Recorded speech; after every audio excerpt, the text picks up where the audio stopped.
dream. I was flying high, I was feeling fine. I won't be put in line, 'cause I'm ready to do my time. Simply Financial with Christopher Calandra, Certified Financial Planner, is an innovative, comprehensive, informative, and cutting-edge podcast that discusses financial topics ranging from personal finance, economics, politics, and personal growth. Simply Financial will cover intriguing and thought-provoking questions so that the listener can simply increase their financial IQ. Welcome to today's show. This is Season 3, Episode number 16 of the Simply Financial Podcast. I'm your host, Christopher Calandra.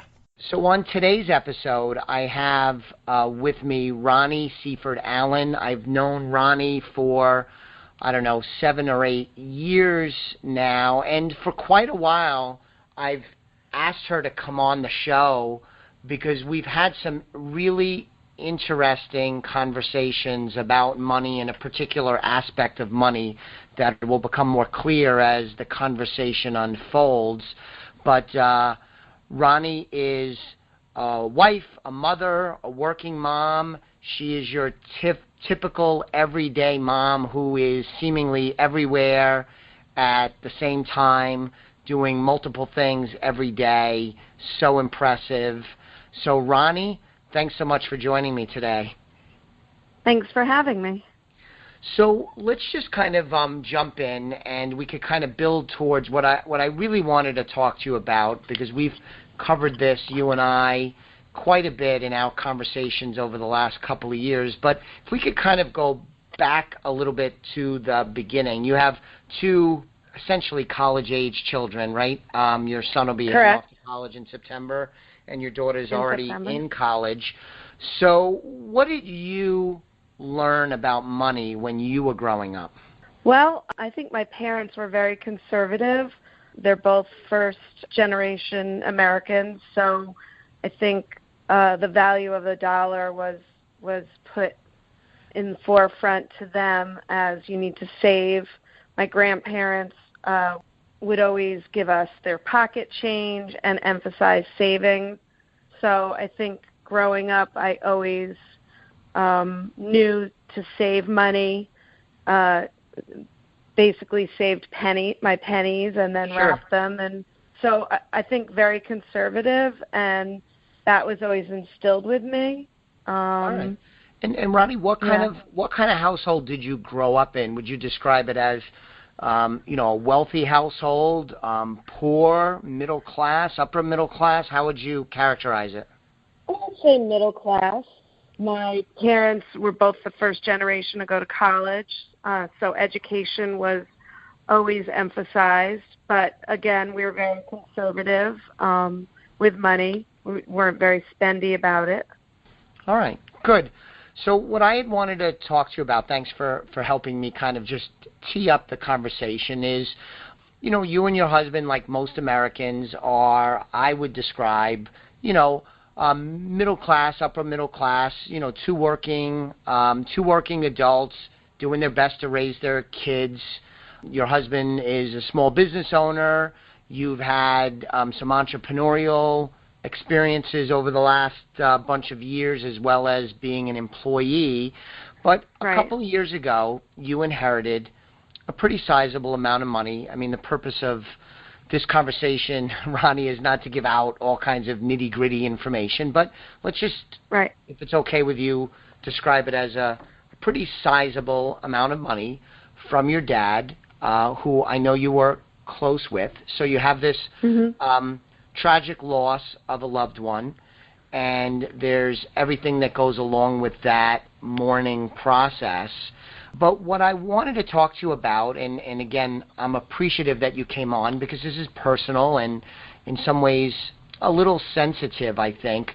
But just from the money standpoint, what was that like to lose your father, a loved one? Granted, he was retirement age. I don't know, roughly how old was your dad when he passed? Almost 80 years old. Okay. Yep. And so what was it like for, let's just talk about you. Maybe we could talk about your husband a bit as we move along.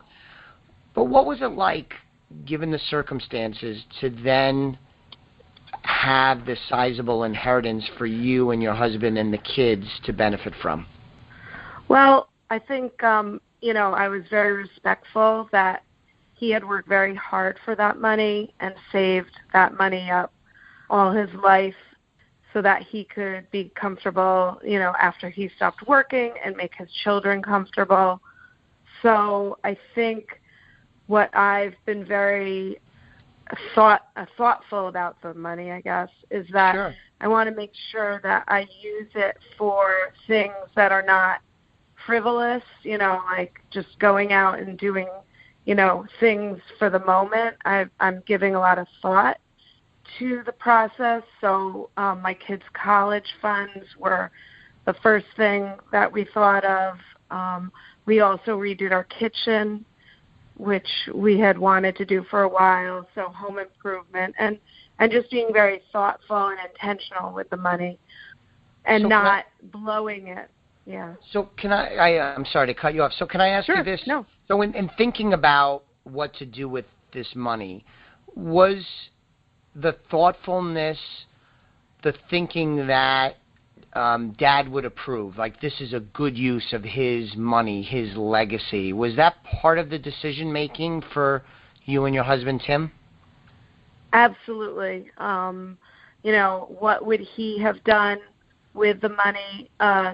Always, growing up, and even once I became married, I didn't like to ask, for money from him. We never really discussed money as far as amounts, and so that wasn't anything I ever thought, I was going to be getting, or so I think when I did get when everything happened, I made sure that I was honoring him and what he would have thought to do with the money. So was this a weird process? I don't know if that's the right word, but, taking care of your son and daughter's college education, that seems to me, and let me take a step back. I've never received an inheritance. I'm blessed. Both my mom and dad are still alive, as are my in-laws. So I haven't gone through what you have gone through, both the good and the bad of it. So it seems like it might be a little weird where you're essentially spending your dad's money, and I might view that differently than if it was money that I earned or my wife Joelle earned. Was it a little weird? Yeah, definitely. I mean, like I said, I never asked him or my mother for money. We always figured out how we were going to do things on our own. So I almost felt like this was money that wasn't mine coming in. So, I actually had my own business, decided to work for somebody else maybe 2 years after my dad passed away. So, I didn't change how I lived. If Sure. that's, that at all. I just live exactly the same way. I didn't decide I'm not going to go back to work, or I'm not going to.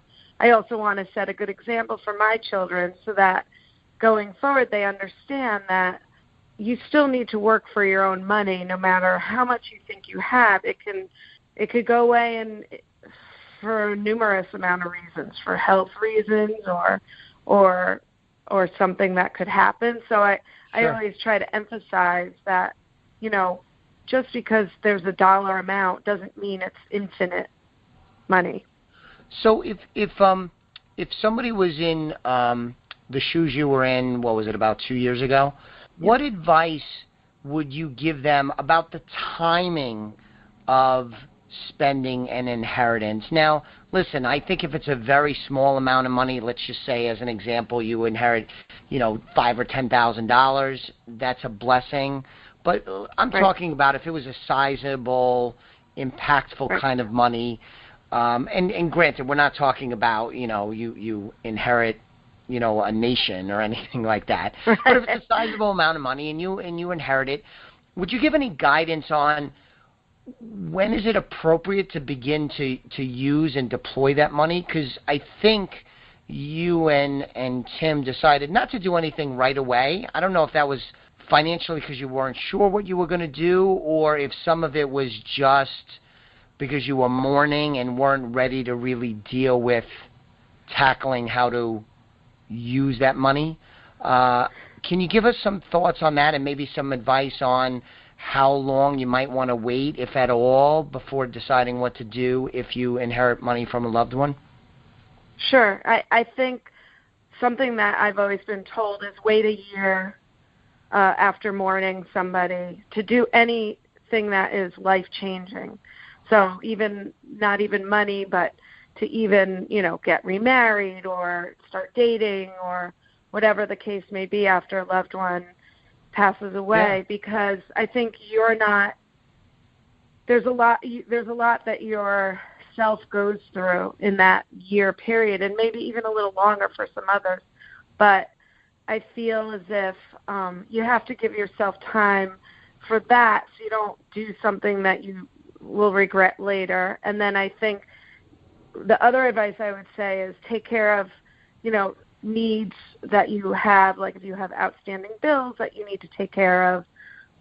And again, think about what you're doing with the money. Don't just, even somebody who's a lottery winner, even, same thing. I mean, you got to sort of come down from maybe the euphoria in that respect. And this is the same thing.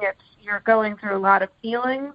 They're not euphoric, but they're, you're going through, every day is a different day. You wake up, some days you're happy, some days you're sad. And so I think just giving yourself time to grieve and figure out, what is the best thing to do with that, to make for your family, so that your family is comfortable and that you are honoring the loved one who worked their whole life to give you that.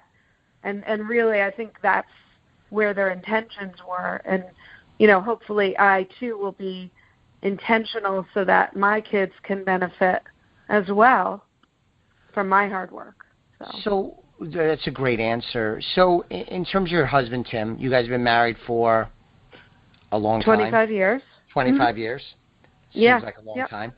And, well, I don't know. That made it sound bad. I didn't mean it that way. But was Tim's views on this money and the spending and or investing and using of this money, what was his experience like? Was it different given that it wasn't his father, even though his father-in-law, your father, was part of his life for a very long time, given your long tenured marriage? How would he describe this experience? That's a good question. I think that the two of us have both been intentional, and we've discussed what we want to do with the money. The kitchen was something important. And but help me out with this, Ronni. Was he like, let's say there was a pot of money that you and he earned and built up together, and then there's the pot of money that you got from your inheritance. Was he, and I could be thinking about something that doesn't exist, so help me on this. Right. But I would think if it was me, I might be more apt on Joelle and our money, which is even silly, right? Because it is all your money once you inherit it. But my money part, I might be more stronger in expressing my opinion to Joelle. Well, I think we ought to do this or not do this. And with the money that we inherited from, in this example, my in-law, I think I might tread a little lighter and be a little bit more reluctant to express my opinion, thinking that it was your father and you had experienced a greater loss than I had, and I might treat my conversation with my wife different because of the different source of the money. Maybe it wasn't like that, but can you help me? I think it was really a non-issue. I think we had it, and we're just really living life exactly the same way. Okay. Yet we were so able to. Yeah.